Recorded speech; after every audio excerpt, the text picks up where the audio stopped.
Round 1. Fight!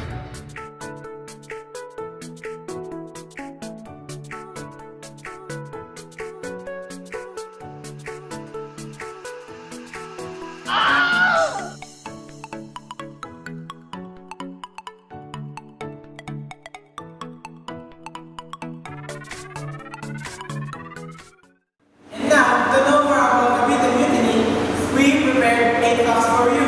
So, let's do this! Fact number 1. You know that Cavite Mutiny is a remarkable event here in the Philippines in 19th century?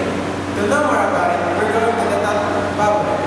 The Cavite Mutiny of 1872 was an uprising of military personnel of Fort San Felipe, the Spanish arsenal in Cavite, Philippines on January 20, 1872. Around 200 soldiers and laborers rose up in the belief that it would elevate to a national uprising. The mutiny was unsuccessful and government soldiers executed many of the participants and began to crack down on a burgeoning nationalist movement. Many scholars believe that the Cavite Mutiny of 1872 was the beginning of Filipino nationalism that would eventually lead to the Philippine Revolution. Fact number 2. This credo and Montes are the main reason of the revolution are the abolition of the privilege of the work. The workers of Cavite arsenals such as non-payment of tributes and exemption from forced labor were the main reasons of the revolution, as how they called it. However, other causes were enumerated by them, including the Spanish Revolution, which overthrew the secular throne.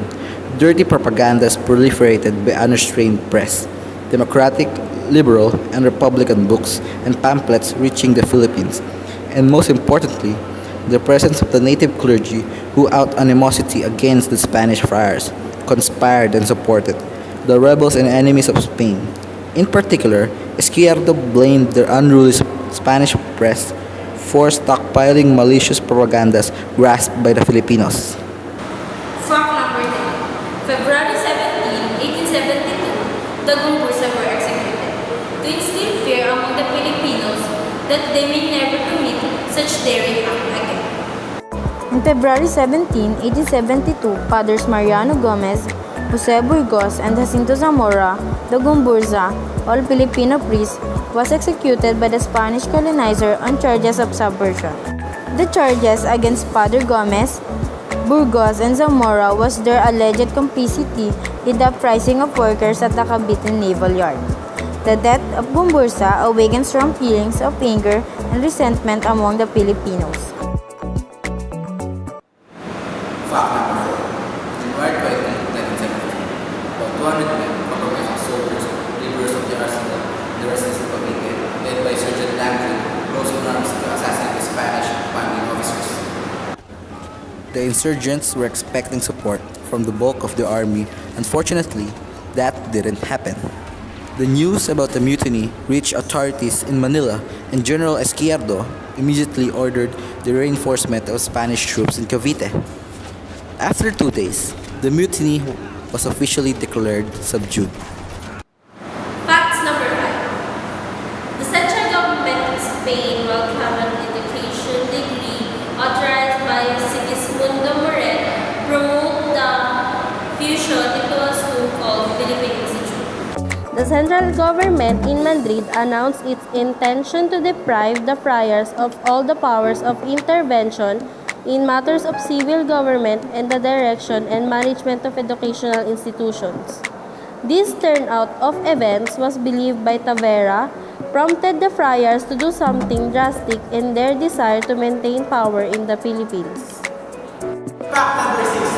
Convicted educated men who participated in the mutiny were sentenced to life imprisonment, while the members of the native clergy, headed by the Gumbursa, were executed by garrote.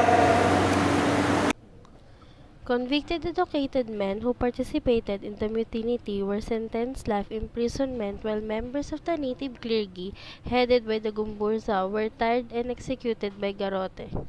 This episode leads to the awakening of nationalism and eventually to the outbreak of the Philippine Revolution of 1896. The French writer Edmundo Plauchut's account complemented Taveras' account by confirming that the event happened due to discontentment of the arsenal workers and soldiers in Cavite Fort. The Frenchman, however, dwelt more on the execution of the three martyr priests which he actually witnessed. Fact number 7. The Gumburza's death leads to awaken the nationalism and eventually the outbreak of the Philippine Revolution. Fact number 8. The Gumburza's death inspired Rizal to write the novel Noli Me Tangere.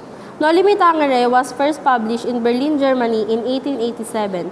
Rizal took inspiration of the death of Gumburza, composed of Fathers Mariano Gomez, Jose Burgos, and Jacinto Zamora, all of which were Filipino priests. Their execution at the hands of the Spaniards awakened strong feelings of anger and resentment in Rizal. The martyrdom of the three priests apparently helped to inspire him to seek reforms and inform Spain of the abuses of its colonial government. Thanks for watching and